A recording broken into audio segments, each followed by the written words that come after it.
अस्सलाम वालेकुम व्यूअर्स, मैं हूं शाकिर सोलंकी। व्यूअर्स, अली अमीन गंडापुर की हुकूमत के लिए ख़तरे की घंटी बज गई है और वफाकी हुकूमत ने हुकूमत सूबे में खैबर पख्तूनख्वा में तब्दील करने की तैयारी शुरू कर दी है। ये बहुत बड़ी खबर है। कुछ दिन पहले तक ये खबर नहीं निकल रही थी, हालांकि मेल मुलाकातें भी ऐसी कुछ हुई थीं जिन्होंने सवालात उठाए थे। गवर्नर खैबर पख्तूनख्वा फैसल करीम कुंडी वज़ीर आज़म मियाँ शहबाज शरीफ के साथ आकर मिले। जो अमीर मकाम हैं वो एक्टिव हो गए, नून लीग के लीडर हैं खैबर पख्तूनख्वा में।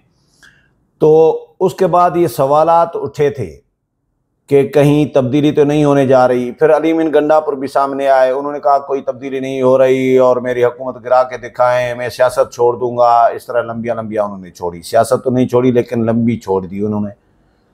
हमने भी कहा कि अच्छा, मैंने JUI से भी रब्ता किया, उन्होंने इंटरेस्ट नहीं दिखाया था JUI ने, और JUI अभी भी शायद इंटरेस्टेड नहीं है। लेकिन हालात जो सूबे के बिगड़ते जा रहे हैं, इन हालात ने सबको मजबूर कर दिया है कि सूबे में हुकूमत तब्दील की जाए। सूबे में जो करप्शन है इस वक्त उरूज पर, तारीख के तमाम रिकॉर्ड तोड़ दिए हैं अली अमीन गंडापुर की हुकूमत ने। और सूबे में जो अमन अमान और दहशतगर्दी के हालात हैं उसकी वजह से भी सब परेशान है। वफाकी हुकूमत भी परेशान है, इस्टेब्लिशमेंट भी सोचने पर मजबूर है। जिस इस्टेब्लिशमेंट ने अली अमीन गंडापुर पर आशीर्वाद रखा हुआ था, अली अमीन गंडापुर को वज़ीर आला बनाया हुआ था, और जिस इस्टेब्लिशमेंट के बिहाफ पर, बुनियाद पर अली अमीन गंडापुर उछल कूद कर रहे थे, इमरान खान को ही लिफ्ट नहीं करा रहे थे अपने लीडर को। इमरान खान बुला रहे थे कि भाई बजट मंजूर नहीं करानी तब तक जब तक मेरे साथ मुलाकात न करें आकर, और मेरे साथ बजट पे मुशावरत करें कि किस्मत में कितनी बजट, किस्मत में कितनी बजट रख रहे हो, मुझे आकर ब्रीफिंग दें, मैं लीडर हूँ। अली अमीन गंडापुर नहीं गए। इमरान खान ने मना कर दिया अपने सूबाई मेंबरान को कि बजट मंजूर नहीं करनी, लेकिन उन्होंने बजट मंजूर करने में अभी 7 दिन की इजाज़त थी कि 7 दिन डिले किया जा सकता था। 30 तारीख तक, 30 जून तक बजट मंजूर करना होता है। इन्होंने 23 तारीख को, 23 जून को बजट मंजूर कर लिया। इमरान खान की नहीं सुनी।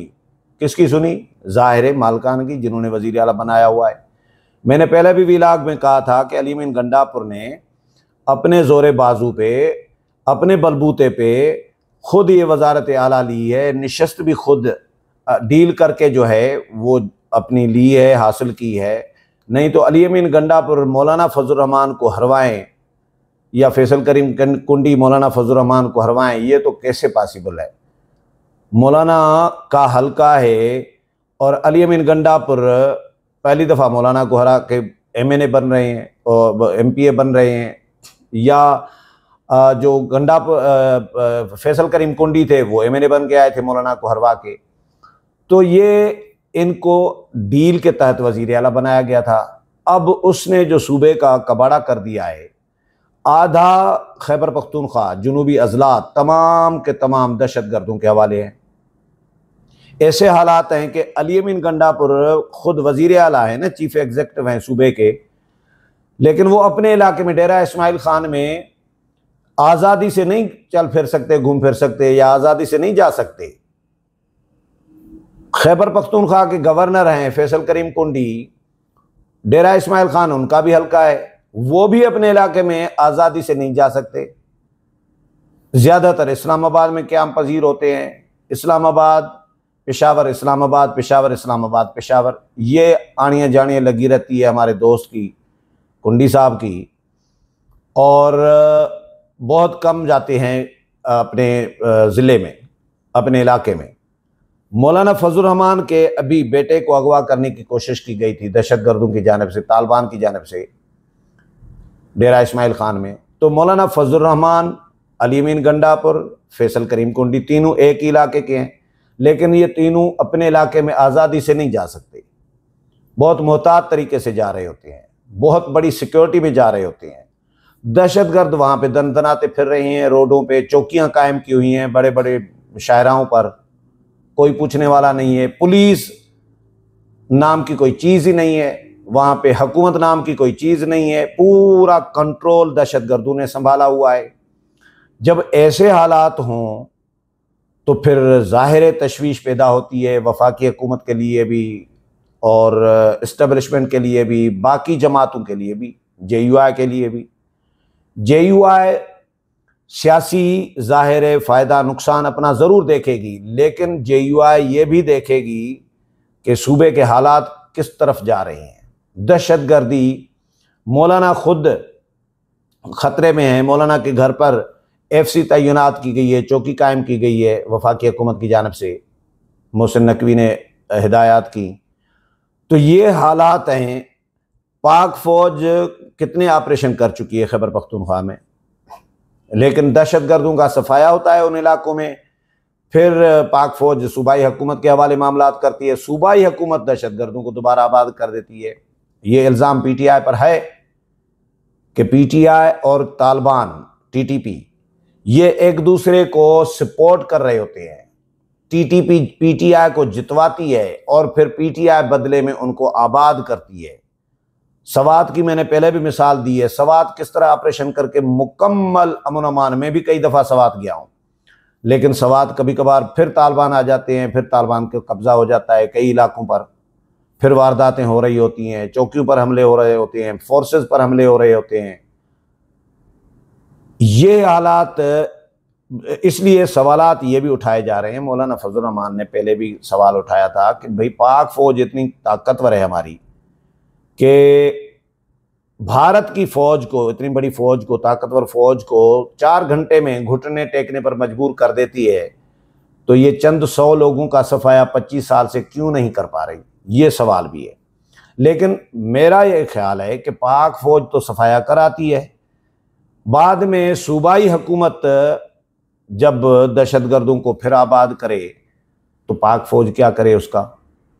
पाक फ़ौज फिर ये कर सकती है कि उस सूबाई हुकूमत को, उस पार्टी को रुकावट बने, जिस तरह इस्टेब्लिशमेंट पर इल्ज़ाम है कि रुकावट बनती है, जिसको चाहे उसको हुकूमत मिलती है, जिसको चाहे उसको हरा देती है। ये तो हक़ाइक़ हैं, जो कोई माने न माने लेकिन अब यह है कि इस्टेब्लिशमेंट भी सोचने पर मजबूर हुई है कि भाई सूबे के हालात तो बिगड़ते जा रहे हैं। आज डेरा इस्माइल खान, टांक, लकी मरवत, बन्नू, कोहाट, जुनूबी वज़ीरिस्तान, ये और कुछ और अज़ला ये दहशतगर्दों के कब्ज़े में हैं।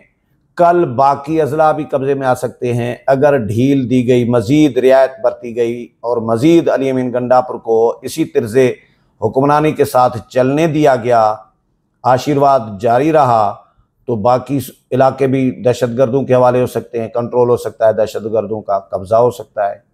तो इसलिए वफाकी हुकूमत संजीदगी से अब इस पे वर्किंग शुरू कर दी है वफाकी हुकूमत ने कि बाकी सियासी जमातों के साथ मिलकर सूबे में तब्दीली की जाए, हुकूमत तब्दील की जाए। शक्ल क्या होगी, ज़ाहिर है पीपल्स पार्टी तो नून लीग के साथ है, मौलाना के साथ भी मुशावरत की जाएगी, तो मौलाना के बगैर हुकूमत तब्दील नहीं हो सकती। इसलिए मौलाना के साथ भी राब्ता शुरू किया जाएगा और या शुरू कर दिया गया होगा, लेकिन अभी तक कोई ख़बर नहीं आई ऐसी। वैसे राब्ते चलते रहते हैं। तो शक्ल क्या होगी, तहरीक अदम एतमाद लाई जाएगी, PTI के अंदर ब्लॉक कायम किया जाएगा, या PTI का ही कोई दूसरा वज़ीर आला बनाया जाएगा, या किसी और जमात को दिया जाएगा, ये अभी कबल अज़ वक्त है। लेकिन वर्किंग शुरू कर दी है। उसूली फ़ैसला वफाकी हुकूमत ने कर लिया है, नून लीग ने, लीड नून लीग कर रही होगी और बाकी जमातों के साथ मुशावरत करके बाकी जमातों को एतमाद में लेकर जो है सूबाई हुकूमत का तख्ता उल्टा जाएगा। अली अमीन गंडापुर की वजारत आला जो है इस वक्त बिल्कुल ख़तरे में है, और उसका सबूत ये दूँ कि जो अली अमीन गंडापुर खैबर पख्तूनख्वा के गवर्नर की अपनी हल्फ बर्दारी में नहीं गया था गवर्नर हाउस, मैं खुद गया था गवर्नर की फैसल करीम कुंडी की हल्फ बर्दारी में पेशावर गवर्नर हाउस, लेकिन अली अमीन गंडापुर दावत के बावजूद नहीं आए थे। वज़रा को भी मना कर दिया था कि नहीं जाना भाई, इतनी नफरत करते हैं वो एक दूसरे से। तो आज अली अमीन गंडापुर गवर्नर हाउस पहुंचे, पेशावर के हाई कोर्ट के चीफ जस्टिस की हलफबरदारी में, और फिर गवर्नर के साथ अलग कमरे में मीटिंग भी की है। अमीर मकाम भी उसमें मौजूद थे, तीनों ने तफसीली मुलाकात भी की है, कहके भी लगा रहे थे। तो ये अली अमीन गंडापुर में लचक कहाँ से पैदा हुई? मुझे ऐसा लग रहा है कि अली अमीन गंडापुर को खतरे की घंटी, खतरे के सिग्नल्स नज़र आने लगे हैं, महसूस होने लगे हैं, इशारे आ चुके हैं कि भैया आपकी हुकूमत तो जा रही है, आपका इक़्तिदार तो जा रहा है, ख़तरे में है। तो अली अमीन गंडापुर ने पैंतरा बदलते वो भी देर नहीं करते। अभी भी ये पैंतरा बदला ही है, अब मज़ीद बड़ा पैंतरा बदलेंगे। यू टर्न तो पीटीआई लेती है वैसे ही। तो ये अली अमीन गंडापुर कोशिश ये करेगा कि हुकूमत बचे। उसके लिए क्या तरीका हो सकता है? आप तर्ज़े हुक्मरानी तब्दील करें, ये तो एक रास्ता है। दूसरा, या आप दूसरी जमात को ज्वाइन कर लें पीटीआई को छोड़कर। और अली अमीन गंडापुर ने सूबाई वज़रा का, एमपीएस का जो नाक में दम कर रखा है, वो भी बेजार हैं, तंग गए अली अमीन गंडापुर से। इसलिए पार्टी के अंदर भी बगावत हो सकती है, आसानी से बगावत हो सकती है, जितनी अली अमीन गंडापुर ने जीना हराम किया हुआ है अपने साथियों का। तो देखते हैं कि अली अमीन गंडापुर हुकूमत बचा पाते हैं या हुकूमत तो उनकी तब्दील होती है। इस हवाले से मज़ीद जो भी अपडेट आती रहेगी वो भी आपके साथ शेयर करूंगा। अगले प्रोग्राम में फिर मुलाकात होगी, तब तक इजाज़त चाहता हूँ। अल्लाह हाफ़िज़।